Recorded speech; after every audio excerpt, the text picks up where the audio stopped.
नए साल की शुरुआत हो चुकी है और साल की शुरुआत में होंगे 5 राज्यों के विधानसभा चुनाव, जिनकी तारीखों का ऐलान चुनाव आयोग कर चुका है। और अब सभी की निगाहें 10 मार्च पर टिकी हैं, क्योंकि उस दिन चुनाव परिणाम सामने आ जाएंगे। इसके साथ ये भी साबित हो जाएगा कि किसने मारी बाजी और कौन रहा पीछे।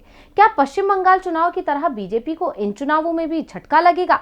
नमस्कार, मैं अंशिता श्रीवास्तव हाजिर हूँ स्पेशल रिपोर्ट के साथ। अब आप सोच रहे होंगे कि चुनाव तो पंजाब, उत्तराखंड, उत्तर प्रदेश, गोवा और मणिपुर में है, लेकिन मैं पश्चिम बंगाल का जिक्र यहाँ क्यों कर रही हूँ?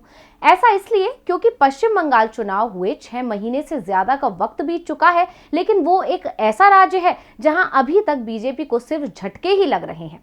पहले तो चुनाव में हार का झटका लगा, उसके बाद उपचुनाव में भी हार मिली, फिर निकाय चुनावों में भी दीदी ने बीजेपी को पछाड़ दिया। अब ये तो हुई चुनावों की बात, लेकिन बंगाल की सीएम ममता बनर्जी सिर्फ चुनावों में हराकर ही बीजेपी को झटका नहीं दे रही हैं, बल्कि बीजेपी नेताओं को भी टीएमसी में शामिल कर चोट पहुंचा रही हैं। आपको याद होगा, जब पश्चिम बंगाल चुनाव होने वाले थे, उस वक्त कई नेता टीएमसी को छोड़कर बीजेपी में शामिल हो गए, क्योंकि उन्हें पूरी उम्मीद थी कि इस बार बंगाल में बीजेपी की सरकार बनेगी। लेकिन नतीजों ने सभी की उम्मीदों पर पानी फेर दिया और दीदी ने बीजेपी को पीछे कर एक बार फिर बंगाल की कुर्सी पर कब्जा कर लिया। और इसी के साथ एक बार फिर बंगाल में शुरू हुआ दल बदल का खेल, जो कि अभी तक जारी है। इसके अलावा कुछ ऐसे विधायक भी हैं जो अब बीजेपी से नाखुश हो गए हैं, जिसके बाद माना जा रहा है कि बीजेपी की बंगाल में मुश्किलें अभी कम नहीं होने वाली हैं। बीजेपी की मुश्किलों का ये सिलसिला जारी हुआ था मई में आए चुनावों के परिणामों से, जब पश्चिम बंगाल में ममता बनर्जी की पार्टी टीएमसी ने ऐतिहासिक जीत दर्ज की थी। टीएमसी को 215 सीटों पर जीत हासिल हुई थी, जबकि बीजेपी 77 सीटों पर ही सिमट गई थी, जो बंगाल में बीजेपी के लिए एक बड़ा झटका था, क्योंकि पश्चिम बंगाल की सत्ता हासिल करने के लिए बीजेपी पूरी ताकत से विधानसभा चुनाव में उतरी थी। यहां तक कि उसने नारा भी दिया था कि अब की बार 200 पार, लेकिन 200 की कौन कहे, वो 3 अंकों का आंकड़ा भी नहीं छू पाई थी। खैर, इस हार पर बीजेपी ने जैसे तैसे संतुष्टि की और भारी मन के साथ पीएम मोदी ने सीएम ममता बनर्जी को जीत की बधाई भी दे दी।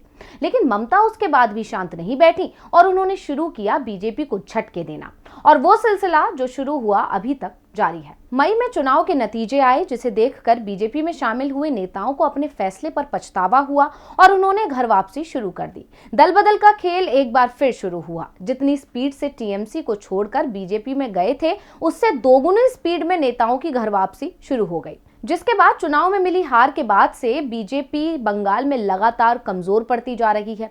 कई नेता और कार्यकर्ता बीजेपी छोड़ तृणमूल कांग्रेस में शामिल हो गए हैं और बीजेपी विधायकों की संख्या घटकर 70 रह गई है।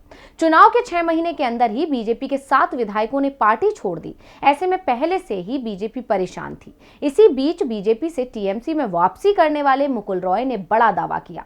उन्होंने कहा कि उनके संपर्क में करीब बीजेपी के 24 विधायक हैं जो टीएमसी में आने को तैयार हैं। इसके अलावा बाबुल सुप्रियो का टीएमसी में जाना भी बीजेपी के लिए एक बड़ा झटका था। हालांकि उन्होंने पहले कहा था कि वो राजनीति से संन्यास ले रहे हैं, लेकिन बाद में उन्होंने टीएमसी ज्वाइन कर ली। इसके बाद बीजेपी विधायक कृष्ण कल्याणी ने भी पार्टी से इस्तीफा दे दिया था। अभी तक तो बीजेपी सिर्फ दल बदल से परेशान थी और इस खेल को रोकने के लिए और नेताओं की इस हरकत से नाराज होकर बीजेपी ने दल बदलने वाले विधायकों के खिलाफ कानूनी कार्रवाई करने की धमकी तक दी थी। हालांकि नतीजा शून्य रहा और इसके बाद बंगाल में शुरू हुआ एक और खेल। इस बार बीजेपी नेताओं और विधायकों ने पार्टी के व्हाट्सएप ग्रुप छोड़कर बीजेपी के खिलाफ अपनी नाराजगी जताई। और इस बार बीजेपी नेताओं की इस बगावत का कारण बना मतुआ समुदाय, क्योंकि बीजेपी से ये समुदाय नाराज हो गया, जिसके बाद शुरू हुआ व्हाट्सएप ग्रुप छोड़ने का दौर, जो अभी तक जारी है। बीजेपी में उस वक्त हलचल तेज हो गई जब अचानक से उत्तर 24 परगना के 5 भाजपा विधायकों ने व्हाट्सएप ग्रुप छोड़ दिया था और उनके बाद बांकुड़ा के 4 विधायकों ने बीजेपी का व्हाट्सएप ग्रुप छोड़ दिया, जिसका कारण माना गया भाजपा की नई राज्य समिति को, जिसमें मतुआ समुदाय के किसी भी प्रतिनिधि को शामिल नहीं किया गया। और अब जैसे ही ये खबर आई कि इतने सारे लोगों ने व्हाट्सएप ग्रुप एक साथ छोड़ दिया है, तो पूर्व केंद्रीय मंत्री और तृणमूल कांग्रेस के नेता बाबुल सुप्रियो ने भी बीजेपी पर कटाक्ष किया और संभावना जताई कि बीजेपी के पश्चिम बंगाल के विधायकों के व्हाट्सएप ग्रुप को छोड़ने वाले 5 असंतुष्ट विधायक अब पार्टी से नाता भी तोड़ सकते हैं। सुप्रियो ने ट्वीट भी किया, भाजपा में एक के बाद एक विकेट गिर रहे हैं, आज 5 और चले गए। शिव बाबू अब तक कैलाश पर्वत पर जा चुके होंगे। अगर आप बंगाली कैकड़ों को ढूंढना चाहते हैं जो आपको पीछे से खींचेंगे, तो मुरलीधर लेन पर जाएं। पश्चिम बंगाल में जब से बीजेपी को हार मिली है, उसकी मुश्किलें लगातार बढ़ती जा रही हैं। उसी कड़ी में अब बीजेपी की टेंशन का कारण बना है मतुआ समुदाय के नेताओं का गुस्सा।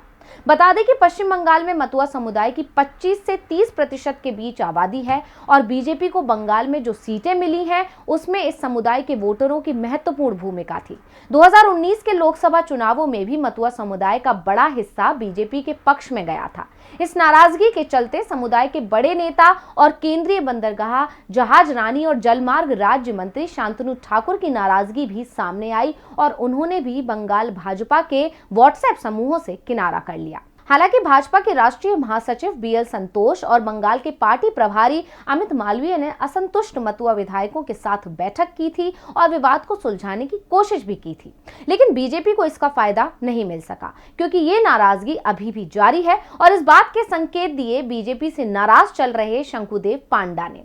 दरअसल बीजेपी नेता शंकुदेव पांडा ने व्हाट्सएप ग्रुप छोड़ दिया। आपको बता दें कि टीएमसी से बीजेपी में शामिल हुए शंकुदेव पांडा फिलहाल बंगाल बीजेपी के किसी पद पर नहीं थे। कयास लगाए जा रहे हैं कि वो मुकुल रॉय की तरह ही टीएमसी में वापसी करेंगे। बता दें कि शंकुदेव पांडा मुकुल रॉय के काफी करीबी माने जाते रहे हैं। पिछली राज्य कमेटी में उन्हें कार्यकारिणी में शामिल किया गया था, लेकिन इस कमेटी में उन्हें शामिल नहीं किया गया है। इसी के चलते ऐसा माना जा रहा है कि पिछले कुछ समय से बीजेपी की शंकुदेव से दूरियां बढ़ती जा रही हैं। हाल ही के दिनों में वो बीजेपी के किसी भी कार्यक्रम में नहीं दिखाई दे रहे हैं।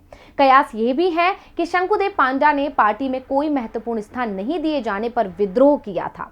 अब सत्ताधारी टीएमसी बीजेपी में पड़ी इस फूट का फायदा उठाने की जुगत में लग गई है। ऐसा इसलिए क्योंकि तृणमूल कांग्रेस ने हाल ही में संकेत दिया था कि वो मतुआ समुदाय के बीजेपी नेताओं से बातचीत करने को तैयार है, जिससे बीजेपी की मुश्किलें और बढ़ जाएंगी। बीजेपी ने अपनी पार्टी के बिखराव को थामने की कोशिश तो बहुत की थी, लेकिन उसका फायदा उसे नहीं मिल सका था। यहां तक कि पार्टी आलाकमान ने भाजपा अध्यक्ष दिलीप घोष को उनका कार्यकाल खत्म होने से पहले ही बदल दिया था। राज्य में अपनी चुनावी हार के बाद से भाजपा पश्चिम बंगाल में अपनी पार्टी को एक साथ रखने के लिए कड़ा संघर्ष कर रही है, लेकिन टीएमसी उसकी कोशिशों को नाकाम करने का कोई मौका नहीं छोड़ रही है, जिसके चलते बंगाल में बीजेपी लगातार कमजोर हो रही है, जो बीजेपी के लिए टेंशन की बात है और बीजेपी के लिए इन चुनौतियों को हल करना मुश्किल होता जा रहा है।